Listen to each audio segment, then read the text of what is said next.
The Lady Vols are about to enter a really tough stretch where they have 3 games in 4 days, and it starts with a road match tonight against Memphis. So, what is Coach Kim Caldwell saying about watching Netflix? And how can the Lady Vols take a page out of Jahmai Mashack's book? I'm Paige Dower. This is the Field Pass on Full Disclosure.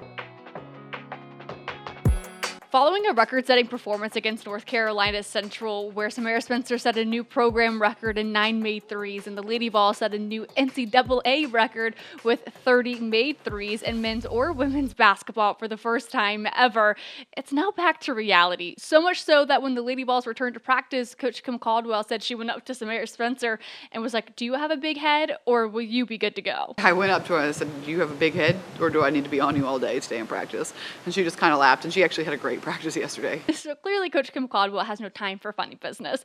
But I also think it highlights that she's not giving these wins more weight than it deserves. I also think it highlights that she understands what's right around the corner in SEC play at the turn of the new year. Currently, 6 other SEC schools are in the top 25 AP poll. She understands what's coming down the pike, but I also think it shows that she doesn't need to be a cheerleader for this team. I mean, the team has said it a couple of times already this season that Coach Kim Caldwell will always be a great supporter of theirs, but she doesn't need to blindly be their cheerleader. Also, because she knows the internet will take care of that part. They can watch the good on the internet. Right? Their highlights are all over the place. Everyone else is telling them they're great. It's my job to make sure that they're back down to earth. As the Lady Vols get set to embark on this mini road trip, Coach Kim Caldwell is hoping to learn a couple of things about her team. For starters, that they can continue to win away from the stadium. The other thing that will be tested in this mini road trip is the leadership, commitment, and discipline the Lady Vols have to the goals they've laid out for this season. As Coach Kim Caldwell has reiterated a number of times, they're in winter break. So how are they going to utilize their time in between games? How will they maximize their time on the trip?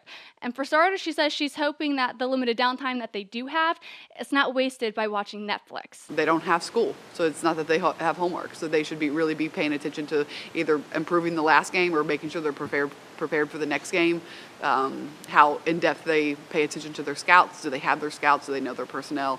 All of those things, as opposed to just hanging out and not doing anything and watching Netflix. The concept of studying film on your own away from the team actually reminded me of a story about Jahmai Mashack. A couple of weeks ago, I asked Tennessee's assistant coach Rod Clark what makes Jahmai Mashack such an elite defender, and he actually pulled out a story from earlier this season when they were in a tournament in Baha Mar, and he described that he was on his way to the elevator when he saw Jahmai Mashack laying on the bench in the elevator lobby on his phone. This is, a few hours before the game. It's right before we go down to leave, and he's laying on that bench, stomach down, watching his phone.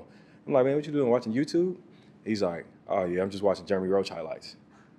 So the dude he's about to go guard in 2 hours, he's watching highlights of him on his own. This is completely like, no one asked him to do this. But that's how much time and effort he puts into the game and how much pride he takes into being the best defender in the country, because I don't care at the end of the year how many guys are up for National Defensive Player of the Year.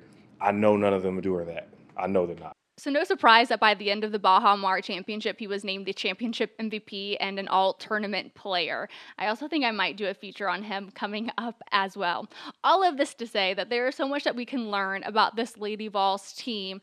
Also, what they also want to work on is limiting turnovers, half-court defense. There is a number of aspects that this team can learn about themselves and improve their skill set, regardless of the caliber of opponent that they're getting ready to face. I might be back Thursday for a post-game report on their game tonight if that's something we're interested in. If not, I will be back on Friday for part 2 of our conversation with Jimmy Himes and myself as we talk all things Tennessee football, getting ready for their first round playoff date with Ohio State. We're already have part 1 up on the homepage, so certainly give that a listen. It was a great discussion on what Nico Iamaleava needs to do if they want the breaks to go their way in this game. But until then, I will talk to you guys later this week. Make sure to subscribe, and I'll talk to you then.